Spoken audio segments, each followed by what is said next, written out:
Good afternoon, members of the media. I'm absolutely delighted to be here this afternoon to be with you, joined by my honorable colleague, the Acting Minister of Tourism, and Senator Ball, the Junior Minister of Tourism, and to my left, Frank Del Rio, the CEO of Norwegian Cruise Line Holdings, and Colin Murphy, the Senior Vice President, Destination and Strategic and Development, and P.S. Francis Richardson of Tourism and Transport. Since initiating the first Caribbean cruise 50 years ago, NCL has blazed a trail of innovation in the cruise industry. And quite simply, the Norwegian Cruise Line is one of our most respected and longest-serving partners here in Bermuda.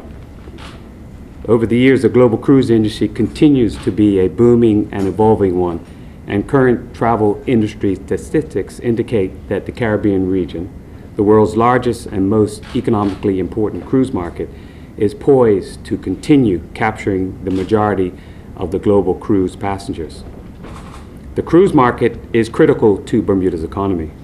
In 2015, cruise passengers alone have estimated to be spent $45.3 million on excursions, meals, souvenirs, and of course other visitor-related experiences.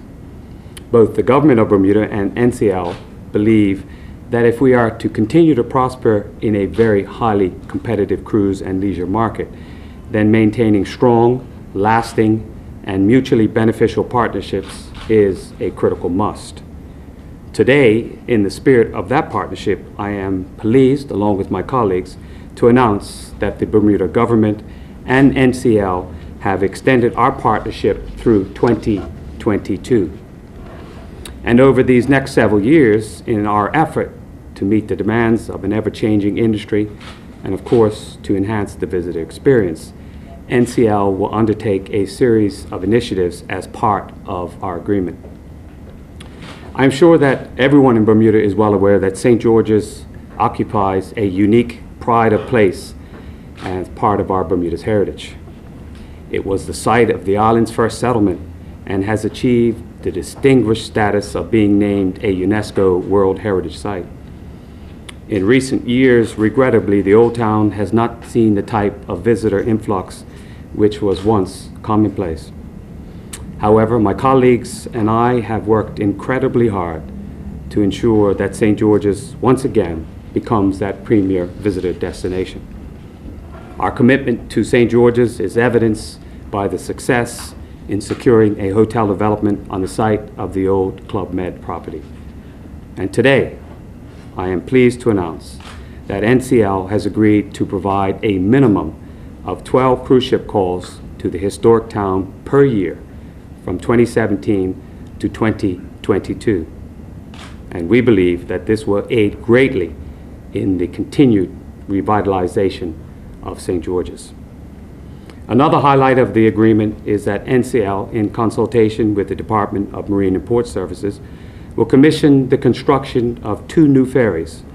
Meetings have already commenced to expedite construction and, of course, the delivery of these vessels.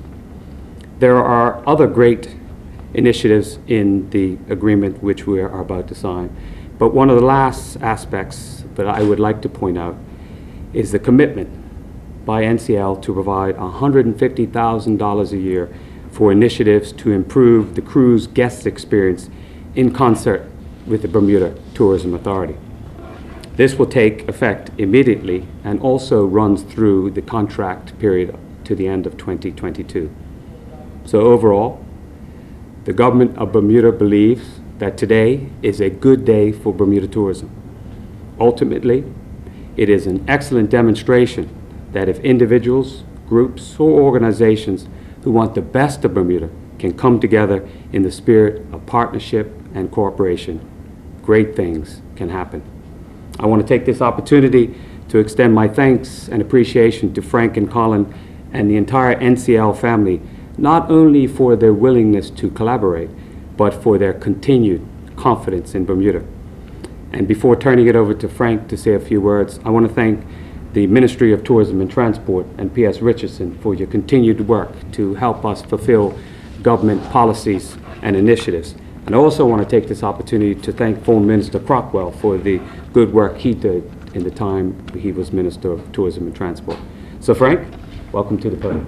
Premier, thank you. Thank you.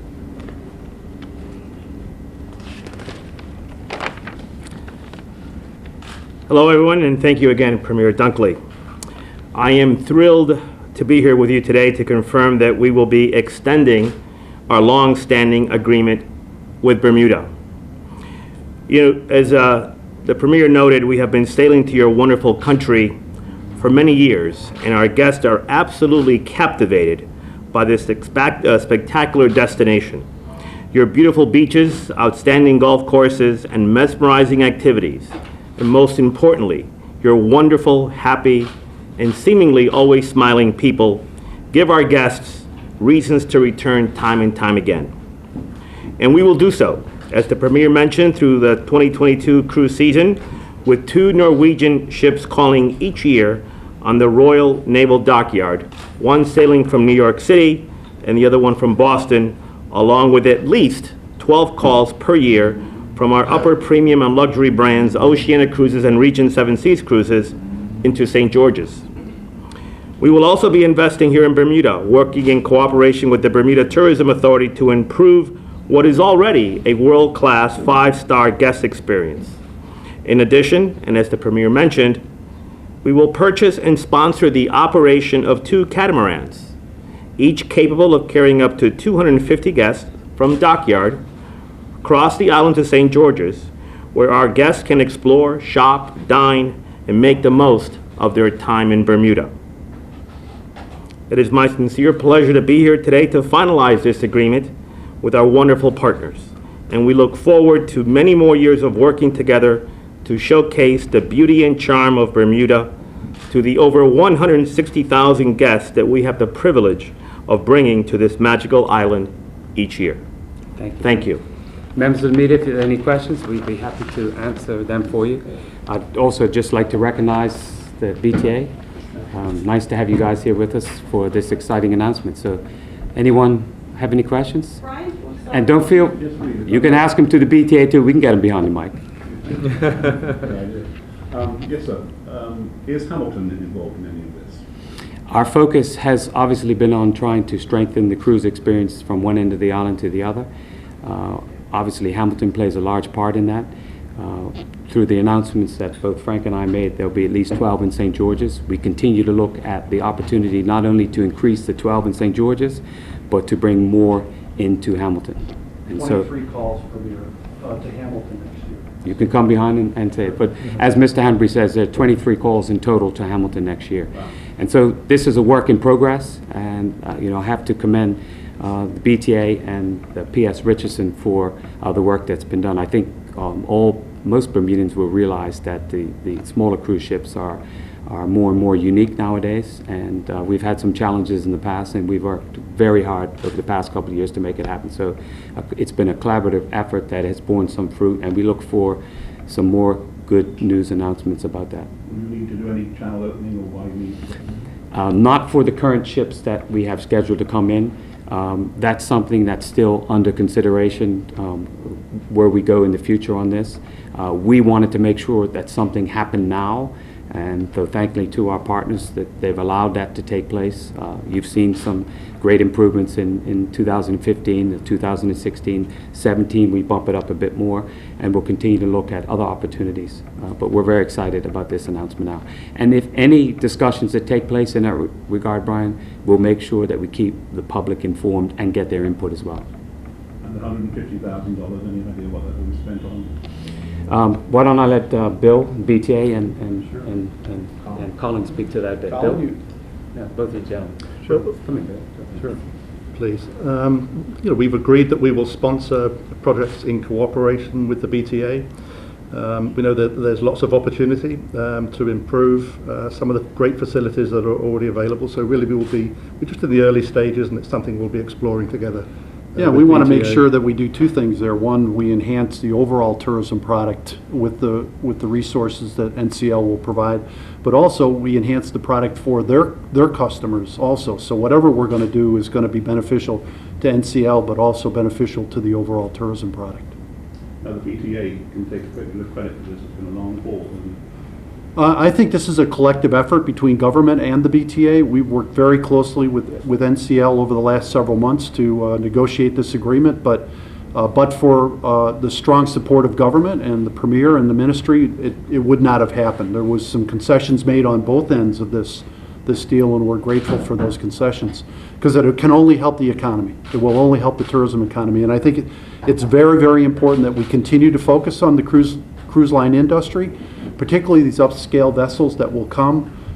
That provides a tremendous boost to the overall economy, and retailers, restaurateurs, purveyors of services to the tourism economy highly benefit from our cruise line industry. So we're grateful to NCL to continue this commitment with us.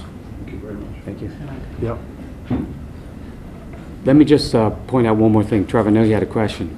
In regard to the catamaran ferries, two things that I'd like members of the media and people of Bermuda to focus on a bit here. So while we've announced at least 12 calls into St. George's from 2017, the two new ferries that we're in the process of working through now will work from Dockyard to St. George's, so you'll get extra lift in that way. Through the good work of the Ministry of Transport, we've worked to get the ferry service to the best of our ability. You know, at times when we've had the ships in, there's been a real pull on our resources. This will help get the people the visitor experience they need, and St. George's being that UNESCO World Heritage Site, it's critical that we get the traffic in and out to take advantage of a unique experience they can have in the east end of the island. Trevor, you had a question? Built-in time for this year, next year? That's still up in the air, but that's our goal. I wouldn't want to make a firm commitment to it, but that's our goal. Question from the gentleman Frank? at NCL. Yeah. The market is calling for the larger cruise ship vessels. What size vessel, what the capacity, and what's the age of this vessel that's going to be Coming into St. George's? We're very fortunate at the Oceania brand and our Regent Seven Seas brand. These are the premier cruise brands in each of their respective categories, the ultra luxury category and the premium category. These vessels are in the 700 passenger capacity range. They were built sometime between 2000 and 2003. We have a brand new ship coming out in July from the Regent brand called Seven Seas Explorer, which is a 750 passenger ship, and which will be, without question, the most luxurious cruise ship ever built. And we hope to bring her to Bermuda as well in the winter of 17-18. But the vessels that will be coming to Bermuda on a confirmed basis for 2017 will be the Oceania Regatta, the Oceania Serena, the Oceania Insignia, and the Regent Seven Seas Mariner. These are all five-star vessels. They carry folks primarily from North America, wealthy people. They spend a lot of money to come on these vessels. And what's good for the economy of Bermuda is that they will spend 2 and 3 days on the island, and they've got deep pockets. And they love to spend their deep pocket money on whatever it is that you have available. And I know there's a lot of opportunities here for the shopkeepers and the retailers and the restaurateurs to be very happy with them.